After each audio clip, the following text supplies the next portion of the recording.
What is going on, guys? It is Laker Nation all day. You know how we do in here. It's all about us. And the game's not over, but in my eyes, it is over, right? They're up 21 points with 4.5 minutes to go in the fourth quarter. And let me just go ahead and start off by saying this was a great win. At halftime, honestly, I was ready to start recording almost because of the fact that they were looking so pathetic, so out of sync, and they were just looking trash.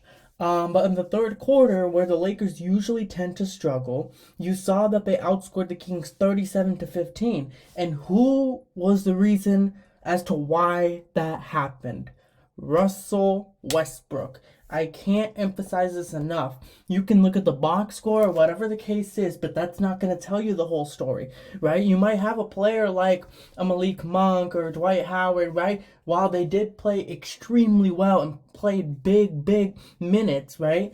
Russell Westbrook was the reason why we even had a chance in this game, right? He mounted us a comeback in the third quarter. He was the primary reason why we outscored the Sacramento Kings 37-15. I mean, throughout the entire game, we were making Halliburton and Metu look so good. I mean, they were looking like Kobe and Shaq. I swear to God, they were. In the first half, they just could not miss. They're getting easy baskets, and the Lakers just looked dead. They were losing, and it just was not. I just didn't want to watch the game at that point. But something told me there's a reason why we got Russell Westbrook, right? There's a reason why we got Russell Westbrook. And for a game like this, with LeBron on COVID protocols, not playing this game, he was scratched off to play this game last second. This is why we got Russell Westbrook, is that he has that ability to elevate players, right? To lead players. He could be that ball dominant player who could lead us to wins. And yes, it is just the Kings, but a win is a win. And when you lose to the same exact team, last Friday, you choke a lead and you lose to this team in triple overtime. It is important that you beat them the next time you see them. And that is exactly what the Lakers are doing, man. And it's got me excited because this is the first time in a while that we've seen the Lakers win back-to-back games. And you could say, well, it's just against the Pistons. It's just against the Kings. While that might be a fair criticism, at the same time, you have to understand that this team is new. This team's going through injuries, right? You have players like LeBron who's missed a bunch of games this season. And when you combine that with the fact that, you got this team, like I mentioned before, they are so new and they have not won 2 games in a row in a long time.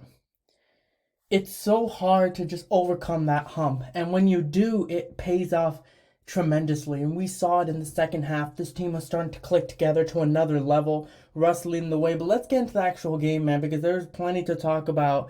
Overall, I just talked about the game and how in the second half we just dominated, and we still are. But let me start with Anthony Davis. 28 points, 8 rebounds. I mean, this is so far, right? These stats could change. 2 steals, 2 blocks. In the first half, Anthony Davis was looking very trash. He wasn't being aggressive. He wasn't being Anthony Davis. He wasn't being the Anthony Davis that we know that he could be. He's only, 28 years old, and he's playing like he's 33, 34. I mean, this is not the Anthony Davis that we want. And in the second half, he came out and he just played. He played hard, and Russell Westbrook, this is why I'm saying Russell Westbrook is such a good leader, is that he lit a fire under Anthony Davis in order for him to play that the way he did in order for us to win, right? I mean, Anthony Davis, the only reason why he played well was because of Russell Westbrook. And that is what great players do. That is why we got Russell Westbrook. It's not just so, when LeBron sits out or when something happens with LeBron, Westbrook can manage. That's the reason why, right? Because LeBron's 37.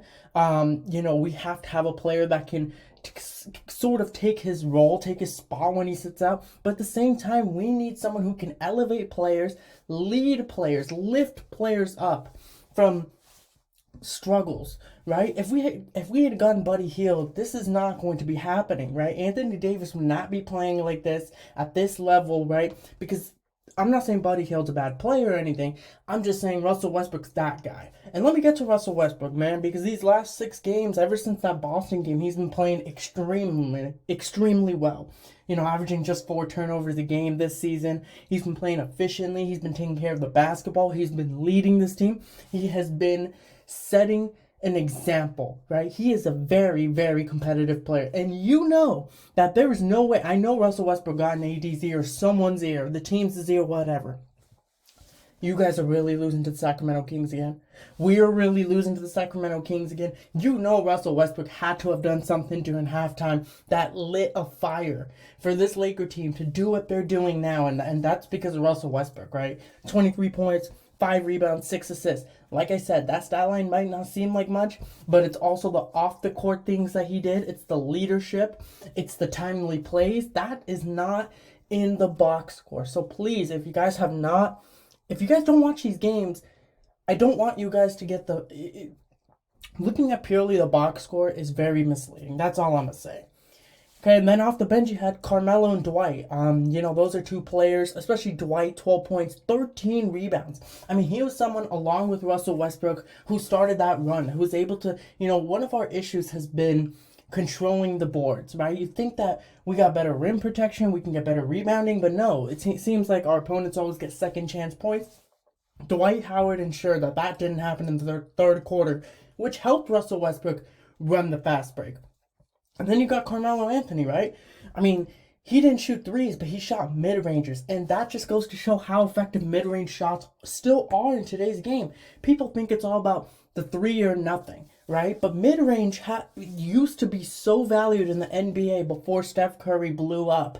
And I think that's what Carmelo can bring to the team that Kuzma couldn't, right? A consistent offensive game in which he can bring us like 10 to 12, maybe 13, 14 points, right? The mid-range, the fadeaway, the post-up, the three-point shot, consistently he can do that. And so far, he is the sixth man of the year. And as far as I'm concerned, our bench is looking good and better ever since these games have been progressing, right? Against the Pistons, you saw our bench. They didn't play that well against the Pistons, but now you see them against the Kings, right? They're one of the biggest reasons why this run even happened. And then you got Malik Monk. Without him, Dwight, and Westbrook, I really don't know where we would be. Malik Monk was the one when we were down 10 to 15 points, right? He was the one who was just making random threes. And you think maybe those threes wouldn't amount to anything, but it did. Those threes did amount to something. He shot 5 of 9 from the 3, 6 of 14 from the field, 17 points, 4 rebounds, 4 assists. I mean, he's doing a little bit of everything. Playing defense, catch and shoot, mid-range shots, layups, whatever the case is. I'm telling you, he can be our future two guard for a reason. I really like Malik Monk. When the Lakers picked him up, I was really excited. Malik Monk is competitive. And if you don't think so, then just look at why he's even on the Lakers in the first place. He saw an opportunity for them to win a championship. He could have joined somewhere else, if not Charlotte, for much more money. But entering his prime soon, he joined a Laker team for a veteran minimum. That is what you call a competitive player. And overall, this game was just something to watch, man. I'm just glad that the Lakers won because, a win's a win, and now they got a win streak going. 2-game win streak can do a lot for you moving forward. So hopefully the Lakers can keep moving this momentum forward. You know what I mean? And good things will come. That's what I genuinely believe. But if you guys enjoyed this video, drop a like. Comment down below what you guys' thoughts were on the Lakers coming back, giving the Kings a taste of their own medicine, and Sacramento. And subscribe for more. Alright guys, peace out and go Lakers.